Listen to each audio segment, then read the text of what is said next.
What is going on, Washington fans? Welcome to A to Z Sports Washington. It's your boy Josh Taylor, and we're coming off a win, something we haven't said in about 10 calendar weeks. This is the first Victory Monday that we have had in a hot minute. We'll talk about that. We'll talk about the big news. Obviously, Jayden Daniels getting shut down for the season. Something that I thought would happen, but I don't know if I expected the team to actually do it. But we'll get into it. Was it a DQ decision? Was it an AP decision? Was it a Josh Harris decision? Who knows? Obviously, we know it was not Jayden Daniels because he wants to be out there. Then we'll talk about the draft. Obviously, the win hurts their draft pick. That's something I've been looking at today. Just going through the possibilities and players. If they pick at 8, which is what they're at right now, what that could look like.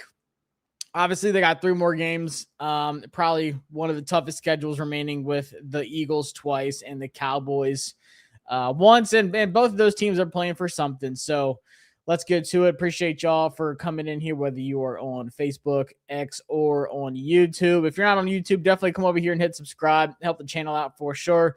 What's going on, Jay Reacts? What's going on, Big Stash, Big Josh? What's going on, y'all? Hello, now that we won, everything is all fixed. Not exactly. Goat, what's going on, Fim 2? Appreciate you coming through here, but it was a win. It was a win. Now, was this like a culture reset type of win where it's like, okay, now they have momentum to beat the Eagles, beat the Cowboys before the season ends? Probably not. It's 29-21 final. This is a game. I mean, I like the way it started. On both sides of the ball, honestly, but man, you hate the way that game finishes up because it's like they finally put together a really good game. You're like, man, they just need to put the bow on it, wrap this one up, ship it off, and get back home with an impressive win. But instead, they had 2 fourth-quarter fumbles, one by Marcus Mariota and one by Jeremy McNichols, which is extremely rare. It was a crazy fumble, too. Like, I didn't even think he fumbled it, but he did. And the Giants had opportunities to win that one. And then Jackson Dart goes down really quickly at the end. He gets looked at, comes back on 4th down. They don't pick it up. I mean, it's just one of those just classic Washington and New York type of games where it's going to be ugly. It's never going to be pretty by any means, no matter who wins, no matter who loses that game. But it's just like, man, I just wish this team would finally put together 4 quarters. And because, I mean, when's the last time they put together 4 quarters and actually just look good? They did against the Chargers because they started down double digits against the Chargers, and then they turned it around after that Quan Martin fumble on Quentin Johnston. But, I mean, it's like week 1, the Giants game. That was the first game of not only the season, but that's the only game this season where it's like, man, they played 4 quarters where it's like, all right, that was an impressive win, handled business, whatever. And then they just never really got it going. I mean, even against the Raiders too, when they started getting crazy yards, Geno Smith was starting to throw the ball on us. I'm like, dang, oh man, just put this game away. This is not going too well. What's going on? Skins all day. Welcome. But it's just I'm glad they won. They needed that. I mean, there's no way that you can end this game on end the season on a 12-game losing streak and be okay with that. There's that, this team, I'm all for that. If they're going to beat one team, beat the Giants, cool. Awesome. I'm all for it. I'm never going to say, man, I hope they lose. I'm never going to pull for losses. Yes, I care about the draft picks. And I said that on Twitter. I am team draft pick right now just because I am really worried about this roster. I am really worried about this roster. You got the most free agents in the NFL. Most of those guys should not be back because they're just not good. So you have a lot of players to replace. You only got 6 draft picks. You don't have a 2nd-round pick. You don't have a 4th. You got 2 picks in the top 100, and that's it. So if you think about it, you have 6 picks in the draft. Let's just go back to last year, 5 draft picks. Probably one or two of those players are going to be starters. Then you'll have another one that rotates in and whatever, contributes. And then you're going to have 3 other players where it's just was that a good pick or not? That's just how the draft works out. Very, very rarely does somebody say, like, oh man, they had a perfect draft. It's very hard for someone to have a perfect draft. Especially, if you got a lot of picks, you can take a lot of swings. You're going to get a lot of makes. But to go 6 for 6 in the draft is really hard. It doesn't matter if you think you got the right one. It doesn't matter if you took the best player on the board. It doesn't matter. You just don't know how someone's going to be once they get here. You don't know what the situation is going to be like. So yes, I am team draft pick all the way because I'm very concerned with this roster. Now, does that mean it's like doom and gloom? Like there's no chance AP can fix this team in the offseason? No, not at all. I don't believe that. I think that, and I said it today, this is a year-to-year type of league. Patrick Mahomes tore his ACL, probably out for half the season next year for the Chiefs. Who knows? Micah Parsons tore his ACL. The Packers were supposed to be big-time playoff favorites. Now they're probably going to be like a one and done if they make the playoffs. Like this season is insane. The Bengals are out of it. The Ravens probably won't make it. The Lions might not make it. You got teams like the Bears at the top. I mean, you just got these, like the Patriots are really freaking good this year. Like it is just a year-to-year type of league, and anything can happen. Anything can happen. Can Washington just come back next season and, lose 4 or 5 games, make the playoffs and go on a run? Absolutely. Absolutely.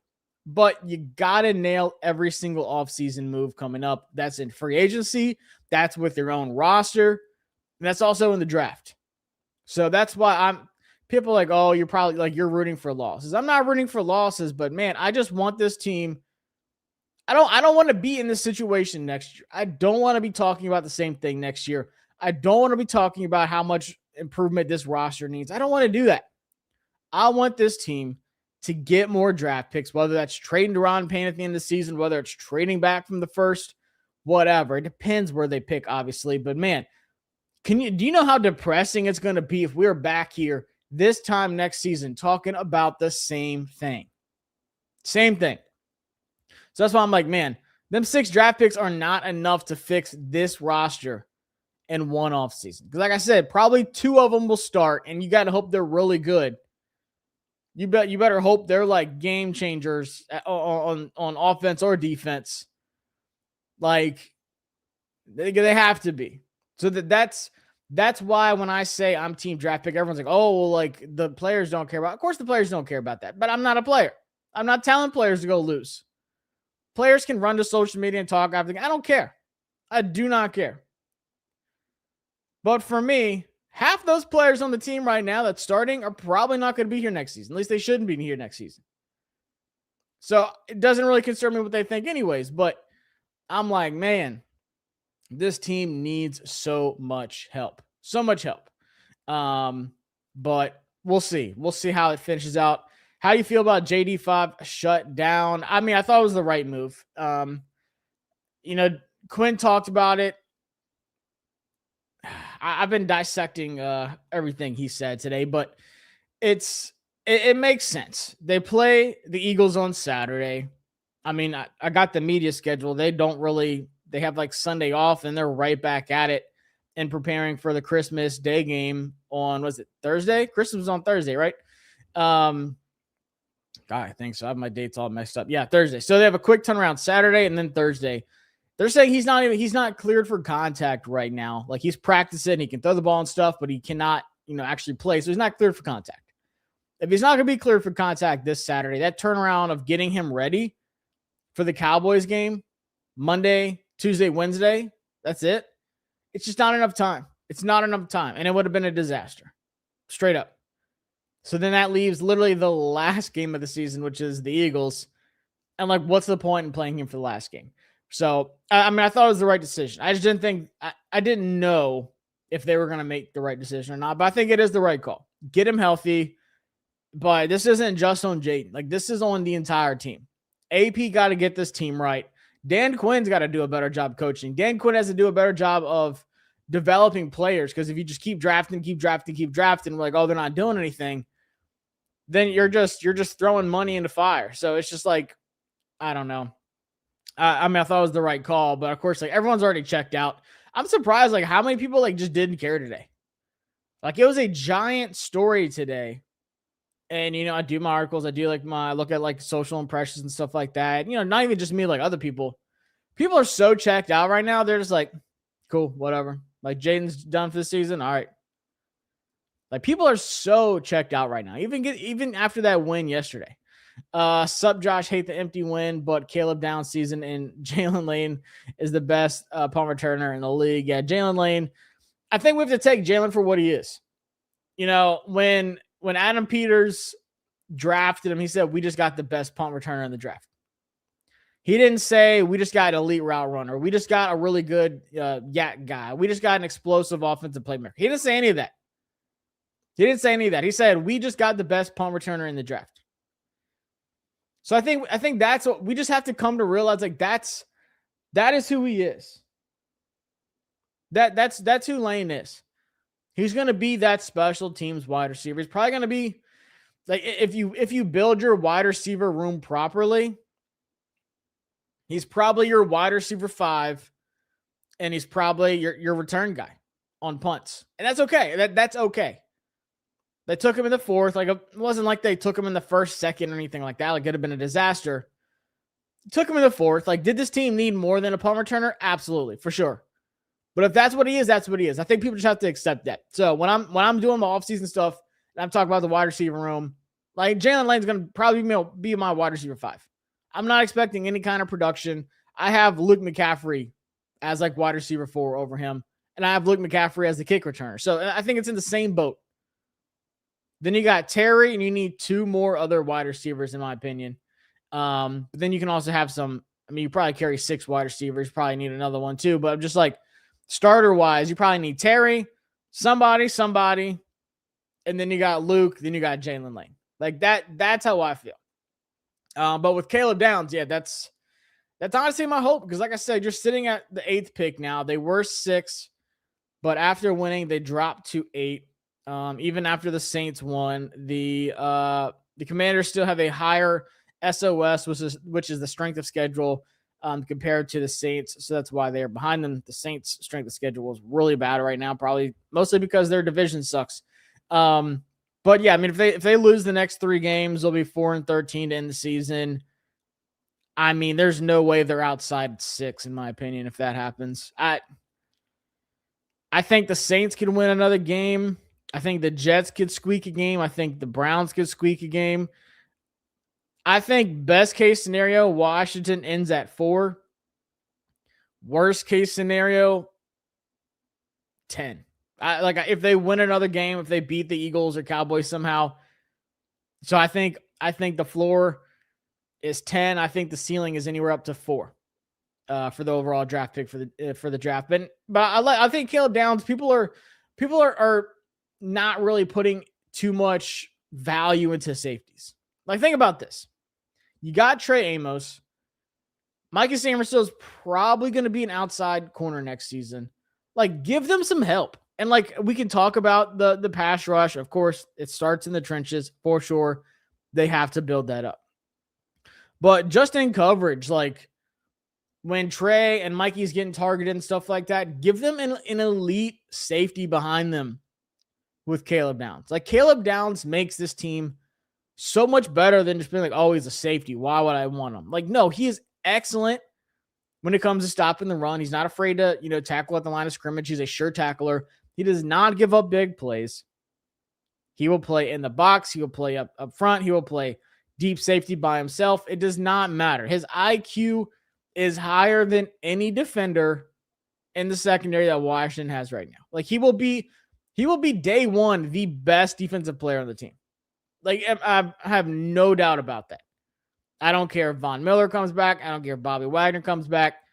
I don't care how much you love Trey Amos. I don't care how much you love Dorrance Armstrong. I think Caleb Downs would be the number 1 defensive player on the team day one. Like, he is that good. He has been that good since a freshman. And he's just been consistently dominant his whole career at Alabama and at Ohio State.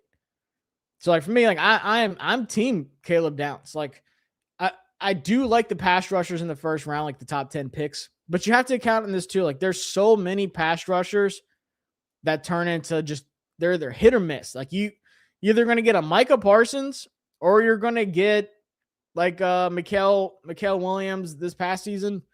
Like, I mean, like even Abdul Carter hasn't done anything this season. Like it's just there's too much of a hit or miss for me in that top 10. If you pick the wrong guy in this draft in the first round, if you pick a pass rusher and he's giving you Shamar Stewart numbers, like it's gonna be a long season.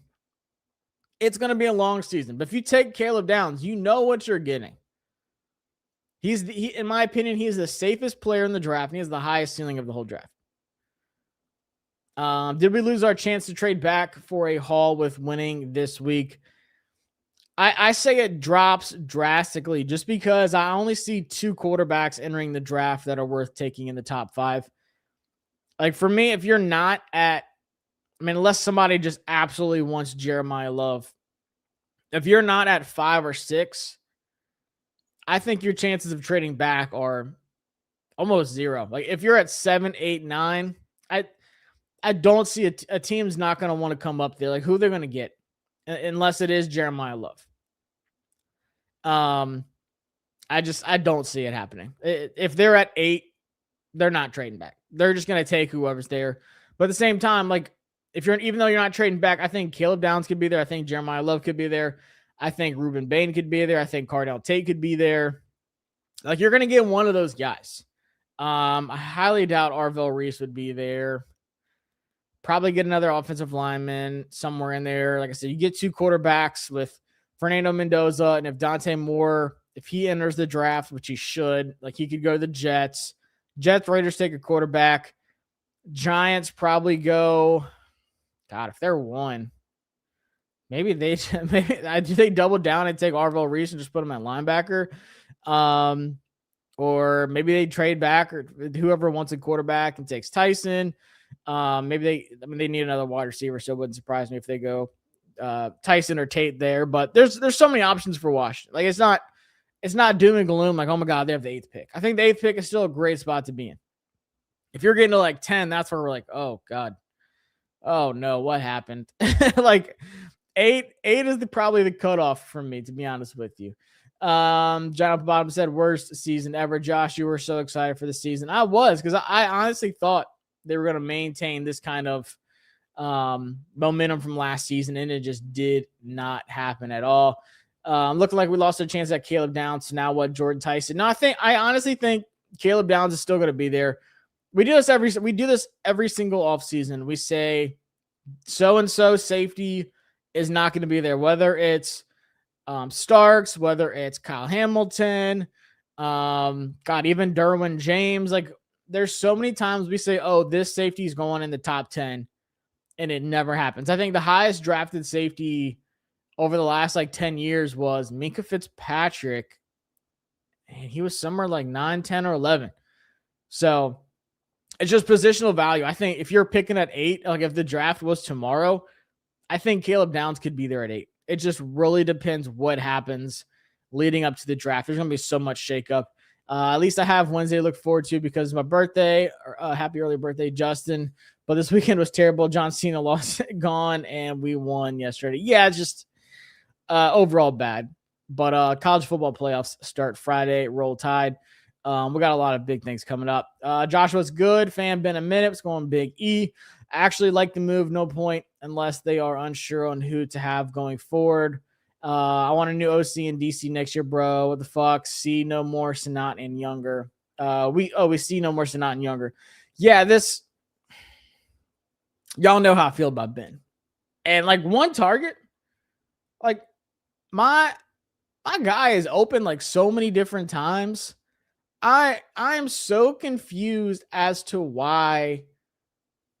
And I get it. Like I think it's coming. It's coming. I think it's going to happen eventually, but like one target, like he's shown you consistently that he can be a reliable offensive weapon. He can get you Yak, which this team did not have at the tight end position. Love you, Zach, but we called him no Yak Zach for a reason. He was 33rd in the NFL among all tight ends with yards after catch. There's 32 teams. So that means he was worse than every starter and one backup in the league in Yak. And Ben Sinnott can give you that. So we'll see. I don't think Cliff is going anywhere. I think Cliff comes back next season. I think he'll get a couple of interviews. I think he'll interview with the Giants. I don't see him going back to college. I don't see him. I just don't see a possibility unless the Giants just completely swing out on everything and they like offer him just a crazy amount of money. Then sure, maybe he would go. But I just don't see that happening. I think Cliff comes back. The DC is where they have to absolutely nail the hire. They have to get a good DC. If Dan just runs it back with one of his guys and runs the same exact defense and just thinks things are going to magically click next season, like we're in deep trouble. Probably not getting Bain or Reese. Who's the next best edge? Yeah, I would say Bain's borderline, man. Bain might be there. But for me, it's tricky. It's who do you want? Like, let me just pull this up real quick. Edge defenders. Let me share the screen so y'all can see this. If I put my laptop down, we can look. We can look together. So yeah, say Ruben Bain's gone. Oh man, for me, Falk is huge. I mean, 6'6", 285. You're getting like a guaranteed run stopper day one and a guy that has good pass rushing moves. He's not as, refined as like a David Bailey. He's only 6'3", 250, so he's a smaller guy. But he was the most disruptive pass rusher in college football this year. Number one graded edge player in all of college out of 856 guys. Cassius Howell, another small guy, 6'2", 48. I think TJ Parker is going to be a guy that falls farther than people expect. But I know he had a down season, but man, I think TJ Parker is still phenomenal. 6'3", 260. I love his size. LT is a bigger guy too, probably moves inside. I like Romello Heights. I like our Mason Thomas. But if you're taking a guy in the top 10, oh man. Like I want to say the safest pick is Keldrick Falk. But I want to say the flashiest, like higher upside pick is David Bailey. I just don't know if they're going to take a guy that's 6'3", 250. But man, like he looks bigger. Like, I mean, Bain does not look like he's 6'3". I think he's listed at 272 or something like that. He does not play like it. But I like Bailey a lot, to be honest with you. I do like Bailey. It's just, I don't know about his size. It depends on who the DC is. Like, what kind of defense are they going to try to bring up over here, unless it's the same.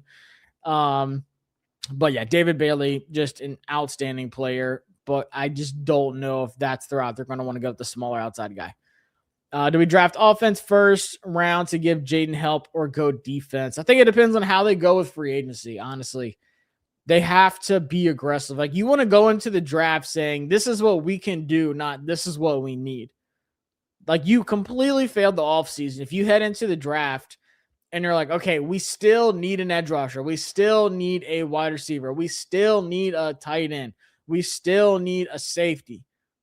You have completely failed if you come into the draft and you have, I'd say, more than two needs. Like, yes, if you come in, like, say you do like some valuable signings, and if you sign, there's not really one, but say they sign a big name safety, like, are they still going to take Caleb Downs? Who knows? Probably not. If you just sign some gigantic contract to a big name player or whatever. Same with like edge rusher.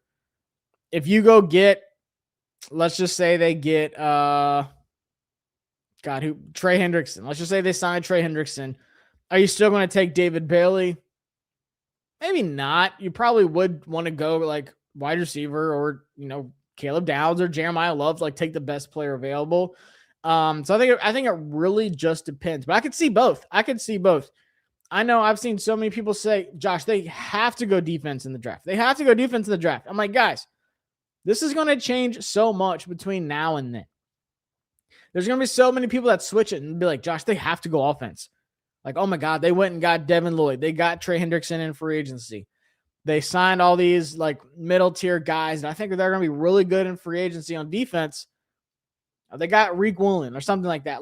But man, they just did not hit the offense as much as we thought. We thought they'd get a running back and they didn't. We thought they would do this and they didn't. We thought they'd get Brandon Ayuk and they didn't do that, or Kyle Pitts or whatever, and they didn't. So I think it just really depends on how they approach this offseason. With the JD5 shutdown, it almost lets me know they're definitely drafting a wide receiver, even a running back with a lower first round pick. They're going heavy on offense. I mean, I guess. I just don't think the JD thing has anything to do with it, to be honest with you. Players last few weeks here on out, shootout from the 804, our boy Henderson looking great from Hopewell. Damn, if we could have got him, man. Let's link up Scott's edition sometime. Definitely will. I'm out here in Richmond, so appreciate it. Yeah, Travion Henderson looked great, man. Shout out to Travion. Love to see those Virginia boys balling. Either stick and pick or get Downs and trade back for Mansour. I do like Mansour too, but like if you do that, if you get Delane Mansour, who's outside corner for LSU, if you do that, then that tells me like you're sticking Samer still back in the slot, and like what is that going to look like? I don't know. I prefer Mikey on the outside. That's what I'm saying, man. Put Mikey and Amos on the outside. Get another, I'm not going to say like big name corner, but get another decent corner, whether it's in the draft or whether it's free agency. And then get like Caleb Downs at safety and just let that just cloud of coverage be locked down. That's what I'm looking for. We drafted Lane to return kicks for us, and that's what he's doing for us. We needed a game changer in the kick return game for sure. Does he have a future at wide receiver? Probably not. That's okay. We just have to accept he is what he is. He is a punt returner. Can he score 2-3 punt return touchdowns a season? Can he give us really good field position and make Jayden the offense's job easier? Perfect. Cool. Love that. What are your thoughts on Jets drafting Caleb Downs before we do? I can see that with them losing Sauce Gardner. They have too many needs, in my opinion. Drafting a safety is a luxury pick for them. They have to get their franchise quarterback this offseason. So that first round pick, it's going to be going to a quarterback, whether it's in a trade or whether they're drafting one. I do not see them going after Caleb Downs at all. I would be shocked, to be honest with you. Would love if we can get Jacoby Lane in the third. Pray him and Caleb Downs to be home run picks. Man, that is so ideal. So ideal. Do you think we actually go after Ayuk? I honestly think so. I really do.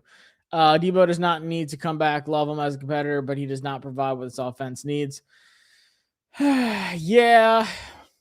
I just love Debo to death. I just don't know if I've seen enough to be like, yeah, we definitely have to bring him back. I don't know. I just think we need more. It's not like I'm not saying he's bad. I'm not saying he's not doing this, he's not doing that. But I just think we need more. I think it was a good kick in the tires, but I think we need more.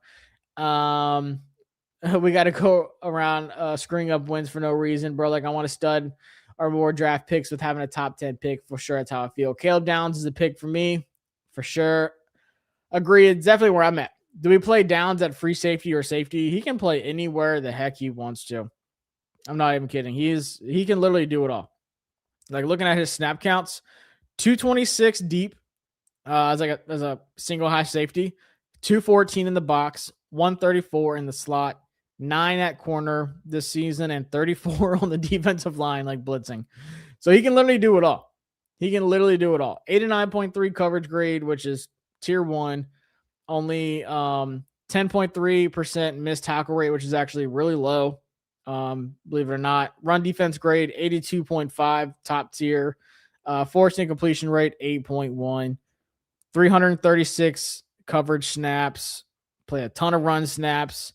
51 tackles this season. I mean, yeah, he only missed 7 tackles as a safety. That's great numbers. I mean, I feel like Quan had 7 in one game. Where is he trending to? Oh, right now on PFF, it says the Giants are the favorite, or he's the one that he's most drafted by the Giants, and then the Commanders are second. So yeah, definitely Commanders fans are going after Caleb Downs, which I like. But yeah, I mean, even beyond the numbers, like you just put on the tape, Caleb Downs just does like pro caliber stuff that you're just like, how he was doing this as a freshman. Like, how did he just know to do this kind of stuff? He's just a phenomenal player. Phenomenal.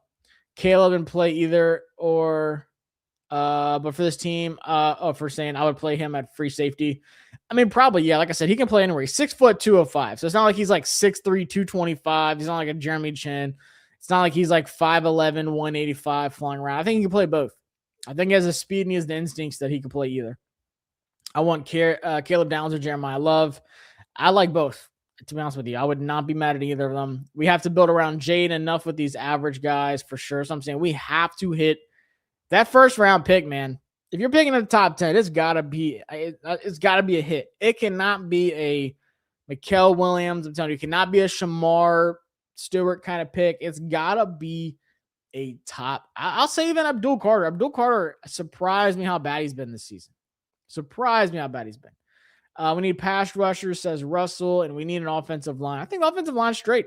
I've had a lot of people tell me that recently, like our offensive line is not good. I think it's straight though. I think they re-signed Chris Paul. I would give him a 2-year. I'm trying to think off the top of my head. I'm trying to think about other guards that just got some contracts and stuff like that. I'd probably sign. I would re-sign Chris Paul, left guard, for those that don't know. I would give him a 2-year, $12 million contract. I'm probably about 6 a year. I feel like that's fair. 2 and 12. Maybe give him some incentives. If he starts X amount of games, then he gets like $1 million bonus or something like that. But I would say 212 is good enough for him. What do you think about Cassius Howe? I think Howe was another one of those beasts. Just an aggressive dude. Knows how to get after the quarterback. One of the smaller guys, 6'2", 248 is what he's listed at. We'll see what his official numbers are. He's got 12 sacks in the season. Not the best run stopper. Got a run stop rate of 2.9%. That's not going to do it in the NFL. But pass rush win rate is at 20.9%, which is tier 1. He had one of the best pass rushing grades in all of college. So that's what he does. But that kind of thing worries me. Like at the next level, like, yeah, you need to get to the quarterback. But like we had somebody that did, like Fowler. Like, do you want another Dante Fowler where he has 10.5 sacks, but he's the biggest liability on the field when it comes to stopping the run? Like, no, I don't. Which is why I do kind of lean towards Keldrick Falk, because at 6'6", 285, he's not going to be a liability in the run game. And he has a run stop rate of 8.6%, which is tier 1. Run defense grade of 85.2. Yes, he only has 2 sacks. He had 9 sacks last season for what it's worth. But she's like, man, if you can just teach him how to refine his pass rushing moves while he's stopping the run at an elite level, that's fine. But a guy that's 248 pounds, like, once again, look at Mike Green. Mike Green ain't doing shit this season. Mike Green's doing nothing. Y'all probably forgot he existed until I just said his name. Mike Green is not doing anything. Let's see what Mike Green is doing this year. Mike Green for the Ravens, the one that everyone wanted to take in the first round, and I said no. His overall grade is 109th out of 111. He has 3 sacks this season, and his job is literally just getting sacks. He only has 26 pressures on 320 pass rushing snaps, which is a lot for a rotational guy like him. I mean, his run defense grade, he's one of the worst in the league in run defense. And his pass rushing grade is 55. So he is a pass rushing specialist, like only type of guy. And he's 6'4", 248. So he's the same size as Cassius Howe. I'm not saying he's going to be the same player, but I'm just saying be cautious with some of these smaller guys.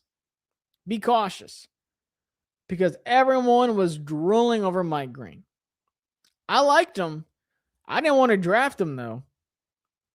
Because, one, I didn't like his off-the-field stuff. But that's the kind of production Mike Green is doing in Baltimore. And they've got some dudes on the defensive line. Like, it's not like he don't have help. Like, he's got people all across the line taking, double teams. And, I mean, shoot, they just paid Travis Jones. Like, they got Draymond. They got so many guys on that squad. And he ain't doing nothing. So, like, just be careful. Everyone was dying to have Mike Green. He ain't doing nothing. Abdul Carter has, 2.5 sacks on the season now? after he just got one against us. Like, just be cautious. Be cautious. All right, let me catch up on these chats. I'm behind. This team needs talent at all positions for sure. How realistic is a Trevon Walker or Jermaine Johnson trade? I'd say Walker, yes. Johnson, no. I just don't see it happening. Get the Texans DC trust. So you can't just steal a defensive coordinator. They have to be promoted in some way. So I mean, you'd have to be like, I mean, I don't know if he's just a defensive coordinator with the Texans right now, but they would just promote him if not.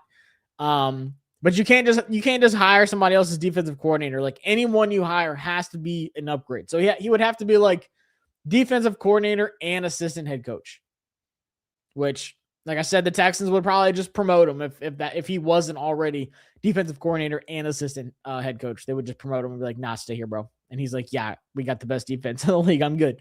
But I wish. Tell people if you played downs at free safety, thank Reed. If you played downs at strong safety, thank Troy. Talking about Palomalu and Ed Reed. I mean, I can see it. Like I said, he's just a physical dude. And even in today's league where you have to be soft, you have to be careful. You can't play too hard. Like, he tackles safe, but he is not afraid to just sneak up on you and lay somebody out across the middle, or like I said, the line of scrimmage. Needs wide receiver to replace Terry. Okay, we're gonna skip this one. I think we know that Adam Peters' formula: high relative athletic score, good character. He puts a lot of emphasis on reaching maximum potential. Do you have confidence we change this?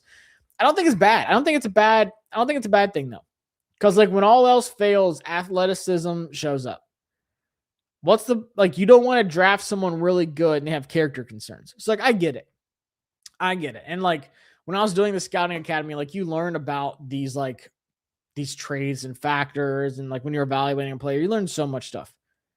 But like, something that people don't take into account enough of is just like the character, the off the field stuff.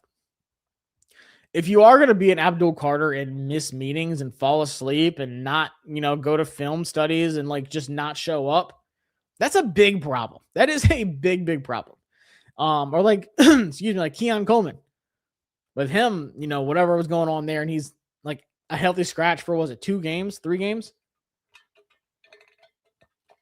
Excuse me. Because they were like trying to teach him a lesson. Like, that's bad, man. And then you're also not producing either. Like, Abdul Carter, like I said, he got 2.5 sacks in the season. Keon Coleman, hit or miss. Like, he'll have a couple good games here and there, but then he'll do absolutely nothing. I was never a fan of Keon Coleman, but like, people don't take into account, like, I'm all for taking high character, great athletic players. They have a higher hit rate than the players who are great athletes and shitty people. I hate to say it, but it is very true. The proof is in the pudding.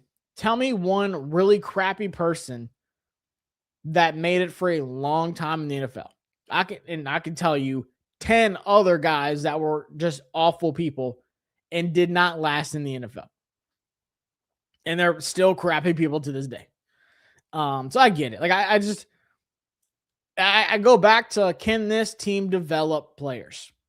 We can't call Ben Sinnott a bust. We can't call Luke McCaffrey, Johnny Newton. We can't call all these players bust until I see them getting valuable reps and until I see them actually like developing. Like, can Dan Quinn and his coaching staff actually develop players? That's my biggest question. And like I said it in the beginning of the live stream, if not, you're just throwing money in the fire. Like, you're just wasting draft picks. That's why I'm like, man, you have to get the right coaches. With what Cliff is doing, with whoever the defensive coordinator is doing, with whatever Dan Quinn is doing, you got to have the right guys in here. If we do take a wide receiver in the first round, who do you prefer out of Tate, Lemon, or Tyson? My order is Tate, Tyson, Lemon right now. If I'm going based off of just straight up talent, if you told me every player is going to be healthy for the next 5 seasons, they'll never miss a snap, then I would say Jordan Tyson's clear number 1. I really do. But he does have some of these injuries that concern me. I don't know what that looks like. And everyone that knows me knows I love Mekhi Lemon. I think he's right up there for wide receiver 1. But like, with all things considered, man, I just don't know if Washington should take an injured wide receiver in Tyson that might not be durable enough. So I would go, if you need an outside guy, Cardinal Tate. If you need a slot guy, Mekhi Lemon, and they're both going to be excellent, excellent players. I love Mekhi Lemon. I'm going to praise him throughout the entire draft process. We should have to wait 3 years for targets for our younger guys. It's ridiculous. How are these guys paid millions for incompetent coaching decisions, not playing younger talent? Man, makes no sense. The thing that drives me crazy is that their participation captain of the week, Jordan McGee, only had 14 snaps on Sunday. How is he a captain of the week and you're not even going to play him? And then your other captain of the week, Noah Brown, got hurt and left the game again. Makes no sense. Are other college jobs taken? No. You still have Michigan, and that can lead to more dominoes. If Michigan takes, Jeb Fish, then Jeb Fish's job has to be like, there's so much left to do. No Bain. I like Bain a lot, Ricks. I like Bain. Only guy I'm fine with is Out Harris. Talk about defensive coordinator. I think all these DNs are overhyped. I don't think they're all overhyped, but I just don't know if they are the right fit for Washington, if they're picking in the top 6, top 7. Tasha, I'm sorry I could be wrong, but some of these guys, edge rushers are giving me Kennard and Lang vibes. Just okay, but nothing special. I don't see a Garrett or Bosa type. I think if there is one player that could be phenomenal, like that could be a really good guy, I think it would be Ruben Bain, because he does have the size. And I do think David Bailey, like those are the two where I'm like, yes, I would try. I would take the swing in the top 8. I think Ruben Bain's definitely going to be number 1 for me. And I think Bailey's probably going to finish out as my number 2 defensive end. Dan Quinn said Johnny Newton is best at strong DN, so I wouldn't be surprised if we move him there and we trade Deron Payne. Peter Woods could be in play. So he said that, but he clarified when he said edge, he meant the edge of the guard, the edge of the center, like getting off blocks. He did not mean Johnny Newton is playing defensive end. He corrected himself. I was actually listening to that press conference. I was at the gym. I was like, what is he talking about playing edge? And then I think Ben asked him the question, like, I just want to clarify. You said Johnny Newton is best on the edge. And he even said, I meant the edge, like blocking, the edge of a guard, the edge of a center. So don't get confused on that. But I mean, Peter Woods, I still love Peter Woods. I'm all for trading Deron Payne. Like, trade him for a 3rd, 4th. I don't care what it is, honestly. You can be replaced by somebody in free agency, or you can replace him in the draft for sure, especially if you get a draft pick for him. Let Cliff go, please. I think AP don't trust DQ or Cliff. Up to them. He plays. Talk about Jayden. I don't know. I don't think Cliff is going to go anywhere. What offensive players do we get in the offseason, and should we get the safety from the Rams? I'm trying to think. You're talking about Witherspoon, or you're talking about Cam Curl. Man, there's so many offensive players I like. I would love to see Isaiah Likely. I would love to see a tight end room with Isaiah Likely, Ben Snott, and John Bates. I think that's solid. And they're getting younger. Wide receiver wise, I would love to take a swing on Alec Pierce, but I just don't know if that's going to happen. Brandon Ayuk, man, we'll see. I have my doubts, but I also have some intrigue with Brandon Ayuk if he can stay healthy. But then there's a lot of running backs I like in free agency a lot too. There's like 5 or 6 big name running backs that probably aren't going to get paid just because they're running backs. They can play downs opposite of what we sign in free agency. Talking about safety wise, unless they just run it back with Will Harris, which I don't know. But they need to have a plan for sure. But like I said, I think you can just plug him and play him anywhere. I'm going Tate. People got a lower expectation for free agency. AP ain't going to spend that much money. He's on a budget.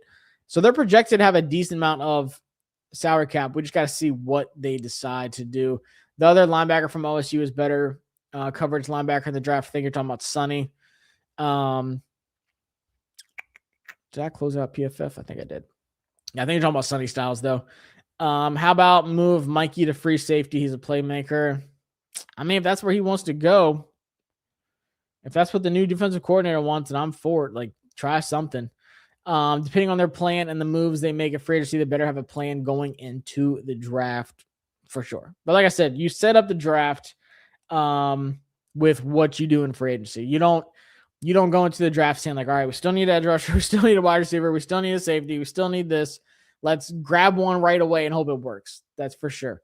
A lot of people saying they'd bring back Debo only if he would be a fourth or fifth receiver on the team. And I'm going to tell you all that brother is gone. Yeah, I don't know. I just don't see it. We get a chance to see Sanat make a play yesterday. Finally able. Fourth quarter, 36-yard catch. Watch, he'll have 0 targets against the Eagles. RG3 loves Jacob Rodriguez. Am I missing something? I love Jacob Rodriguez too. Like I said, he's going to test probably average. I'm not going to say he's going to test terribly, but he's not going to be the best tester. But Jacob Rodriguez is a phenomenal football player. Like if you can get him, obviously they don't have a 4th round pick, but I mean, if he falls to the 5th round, you better absolutely. He should have been in the Heisman finalist. I would have had him over Julian Sand for sure. If we trade down, I'm taking Love. I think he can give us Gibbs type player give us a Gibbs type player for us. Yeah, I think so too, man. I'm not mad at it. Besides Lattimore, who else do you think we cut for cap space? Do you think they try to trade Payne? I for sure would. Let me see Commanders free agents. God, I've looked at this list so many times. Yeah, Lattimore is definitely going to be gone. 2026. Dude, I hate how Spot Track just automatically plays these gigantic videos now. It's so annoying. About to go to over the cap. Yeah, like Debo, don't resign him. Bobby Wagner, nope. Zach Ertz, gone. God, our free agents are so bad. But yeah, I mean, I would say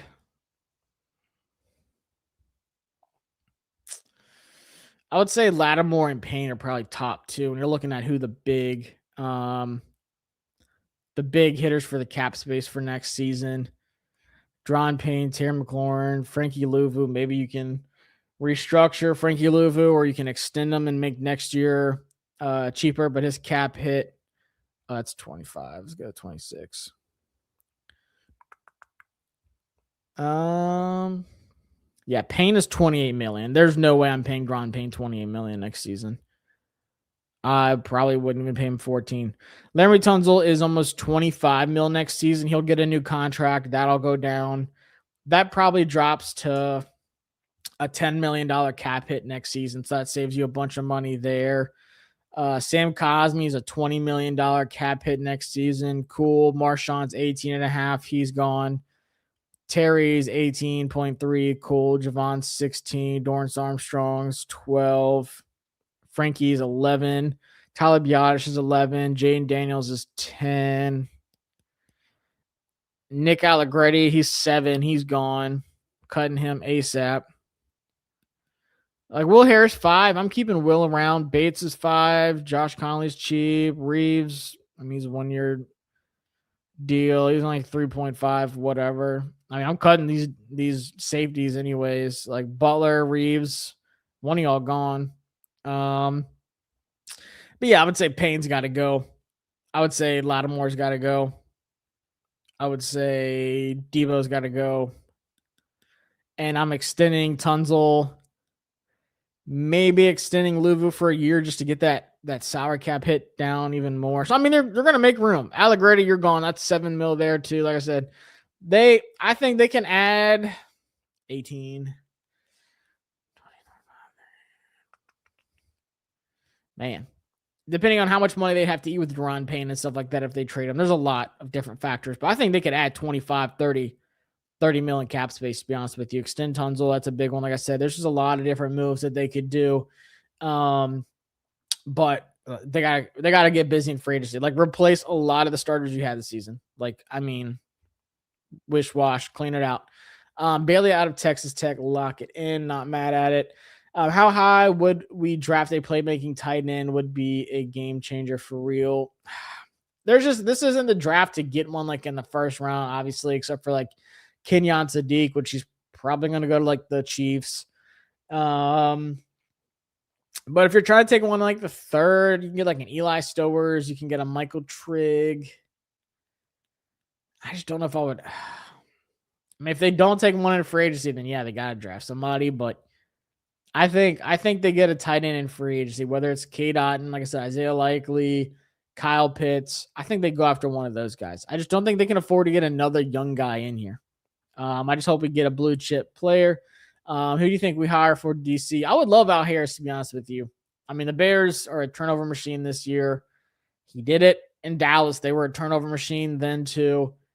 I would love to see what Al Harris could bring to the defense. I would love it. If I'm thinking outside the box, oh man. I mean, we all know like Raheem Morris is going to be linked to Quinn. Jeff Ulbrich is going to be linked to him. God, let me get my list. Antonio Pierce, whatever. Jonathan Gannon, if he's fired by Arizona. Well, I had Tosh LaPointe, but he just got hired by Cal. Jim Schwartz, Larry Foote, George Edwards, Jonathan Gannon, Raheem Morris, and yeah, Al Harris is at like the top of my list. I think Al Harris, Raheem Morris, Jonathan Gannon, Jim Schwartz. I don't think the Jets will fire Aaron Glenn, but you never know. He just fired their defensive coordinator, so he's pretty much the guy now. Chef said, "What's up, Josh? Hope all is well. You had a good weekend. This defense still is terrible." Yeah, it is. And I saw no improvement at all. Wagner 100% reps is malpractice. Hope we end up with the top 3 to 5 picks somehow so we can trade back and get assets. I mean, that's pretty much where I'm at. Like, did we win? Yes. Was it like a convincing win? Not at all. Do you think we bring Noah Brown back out of sympathy? No. This is not a sympathy league. Noah Brown should not be on the practice squad next season. Noah Brown should not be anywhere near this team next season at all. I can't stand the captain's thing Quinn does. I hate it. I absolutely hate it. And why not introduce individual players during home games, not go out as a team? I mean, true. The whole weekly captain thing is so corny to me. I hate it. I know it's such a small thing, but it's something that like, it might seem like such a small, stupid thing. Like even last year when we were winning, I didn't like it. I've never liked it. The whole point of the captain thing is like, you need someone to hold people accountable. When shit hits the fan, who is being held accountable? Like it's just like, and you have plenty of captains this season. Like, I don't know if you're gonna make Terry a captain because he held out all offseason, but like Jayden, Ertz, Bobby Wagner, Tress Way, like Laramie Tunzel, like you had so many options for captains this season. That could have worked out great. You have all these old vets, and you're over here just doing a participation cap. Like, I hate it. I know it seems like such a small thing. I hate it so much because like, that's why other teams, I mean, there's a few that will do weekly, but not a lot. Majority of teams say, hey, these are the captains. Do you think the Bills are going to say, hey, Josh Allen, you're not captain this week. We're going to give it to the third string running back this week. Okay.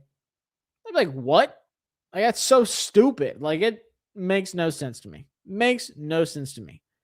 And it's like like when the season is this bad, that's when it's like, why is this a thing? Why is this a thing? Makes no sense to me. Bain just seems like a 6.5 sack a year run stopper type to me, which I'd be fine with that. I would be fine with that. If he's stopping every run coming his way and he's getting 6.5 sacks in the season, that might be a hot take. But I'll take that over a guy that gets 10.5 sacks and he has every run coming his way and he's getting benched in the NFC Championship game like Dante Fowler did. Josh, I'm getting a lot of bullshit flack now for Bo Nix over JD5. It's disgusting. Bo Nix been bailed out by the defense too much this year. So many Denver haters. I mean, yeah. I mean, Bo Nix is still not on the level of Jayden Daniels. Looking at the roster, do you think it's a drafting issue or do you think it's a development issue or just the league can't predict players' motor? I think it's everything. I think off season 1, You did what you had to do. You cut all the dead weight. You got rid of so many players. It was the biggest overhaul of the offseason by any team in the league. You signed a bunch of one-year vets. You signed a bunch of 3-year guys like Tyler Biadasz, Dorrance Armstrong, Austin Eckler. The first offseason was fine. You did everything you had to do. Second offseason, it's like you had your opportunities to make some other swings, and you didn't do it. And then you already didn't draft many players, but your first draft class is not developing outside of Jayden Daniels. Mikey Sanders still took a season a step back. Like, we still haven't seen anything out of Ben. Haven't seen anything out of Johnny Newton. Saw some splashes out of Luke McCaffrey until he got hurt. Hampton got cut. Javonte Jean-Baptiste is always injured. Brandon Coleman took a step back. So, like, your first draft class, you're like, okay, maybe we have Jayden Daniels and one starting corner who's struggling right now. That's it. Second draft class is like, all right, Josh Conley Jr., I think he's going to be a good right tackle. Trey Amos, when he comes back and he's healthy, I think he's going to be a good corner. But it's like, what's Bill's role in the offense? He's not a starter, which is fine. Cam Medrano, I don't think I've seen him play a single snap. Jalen Lane, you got a punt returner. So it's like, you're not getting enough out of that first year. And you usually see players take a jump in that second year. So the fact that you've seen more players take a step back than you have seeing them take a step forward, that's a big red flag. So for me, like, that's developing is a real thing for me. The development issue is a real issue for me. Like, you should have so many players stepping up in their second year, and you have players that aren't doing anything in their second year. And then you have a bunch of people that step back big time. Like, that's a big problem. So I can't be mad at AP but so much when I don't have any belief that the coaching staff can actually develop these players. Because who knows? Like, say they cut Cam Medrano, he goes somewhere and plays well. Say they get rid of Brandon Coleman, he goes somewhere and plays well. Like, I can't sit here and say that these players are bust or whatever like that. I'm not going to say that until, like, the end of their contract. You'll never hear me, like, be out on a player year 1, year 2. And it takes a while for me to be like, all right, this guy's straight up terrible. But I don't have belief that this coaching staff can actually develop anybody. At some point, all our players will be eligible for the gold captain's patch for sure. I'm sure the leaders are fine with weekly captains, or else we would hear players complain. But players aren't going to complain. Players aren't going to complain. But it's not up to the players. Like, I guarantee you, this is a Dan Quinn decision. What are they going to say? Like, no, it's stupid, Dan Quinn. Let's not do that. I think we need to do bell cow at running back like Dowdle or Javonte Williams. The only problem is I don't know if Cliff Kingsbury would use him correctly. I think Cliff would be really good with Rico Dowdle, who's a free agent. Javonte Williams is too. On the topic of accountability, apparently a Commanders reporter, Lake Lewis, shout out to Lake, said that Luvu and Kinlaw came in late to pregame for the Vikings game. He said DQ never held them accountable. So, I mean, yeah, stuff like that. Like, obviously I wasn't there, but if Luvu and Kinlaw came in late to pregame, that's an issue. But, like, still, like, what are they going to do? Go to the weekly leader, the weekly captain, and to hold them accountable? You think Jordan McGee is going to tell Kinlaw and Luvu to not be late? Like, no, it should be Bobby Wagner. But, yeah, that's crazy if that's true, because both of those players know better. Both of those players have been around for long enough. And there's absolutely no reason for that. Hopefully they are shutting down Jaden Stick and trade. No, see, John, this is what we're not going to do. I think shutting him down was the right call. Shutting Jayden Daniels down was the right call. And he needs to get right. And the team needed to figure out what the heck they're going to do. I was so sick of just seeing this back and forth of, like, playing him. We're going to take him out. Oh, he was clear to play, but I held him out. But he's got to play when he's healthy. Like, it was just, Jayden Daniels has not had consistency since May. He did not have consistency in training camp all of July because Noah Brown was hurt and Terry McLaurin was doing his holdout. You had different offensive lines out there. You didn't have Sam Cosmi. You had Brandon Coleman. He got hurt a little bit.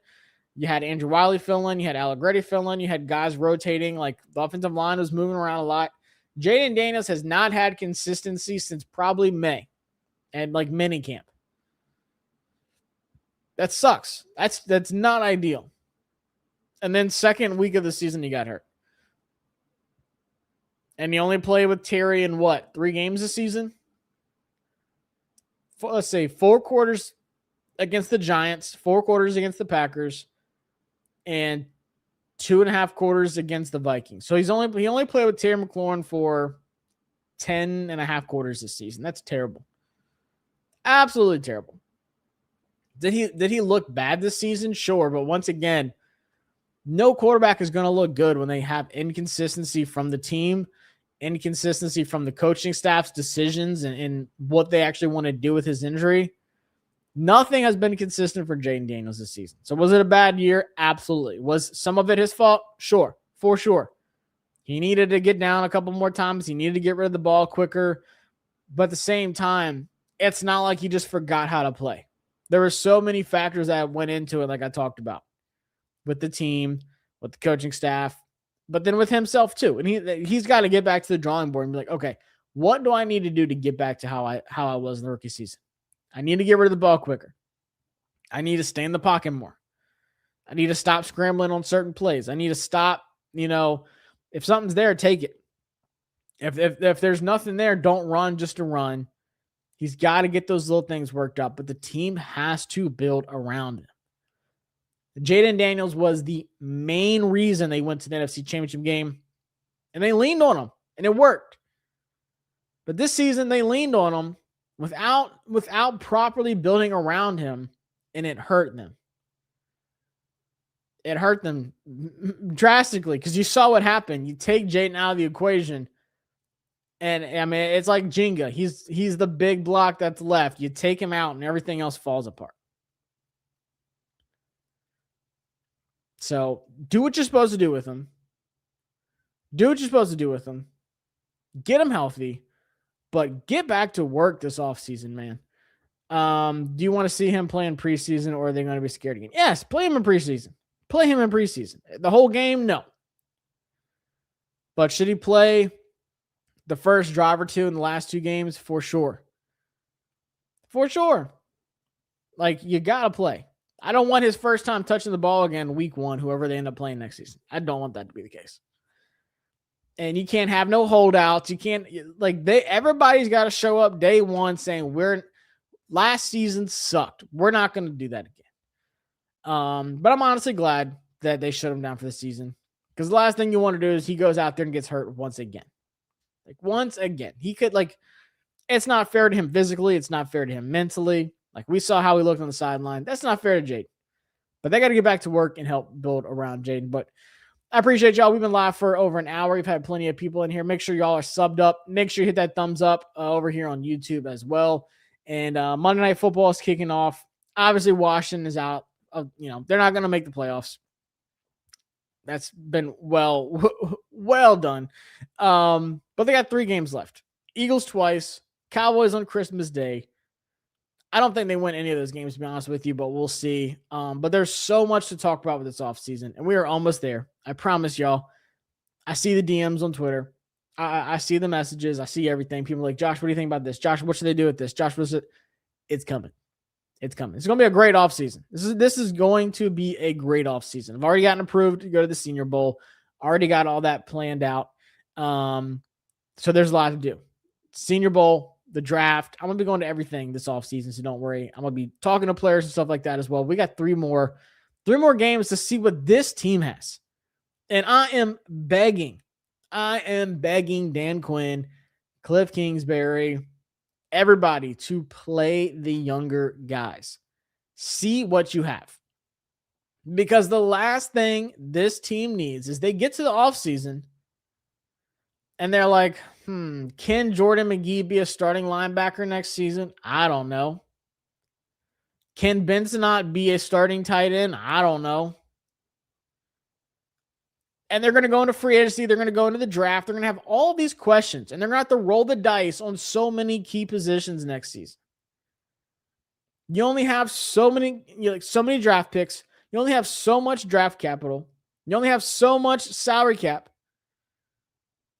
You can't just plug away, and be like, oh man, Jordan McGee actually can start at linebacker. We probably should have played him more. Or like, man, Ben actually can be a really good receiver on offense. And, whether it's in the slot, whether it's in line, whatever at tight end, whether it's at fullback, H-back, Y, like the Y, whatever. We probably should have played him more, but we didn't, so we didn't know. That's the last thing this team needs.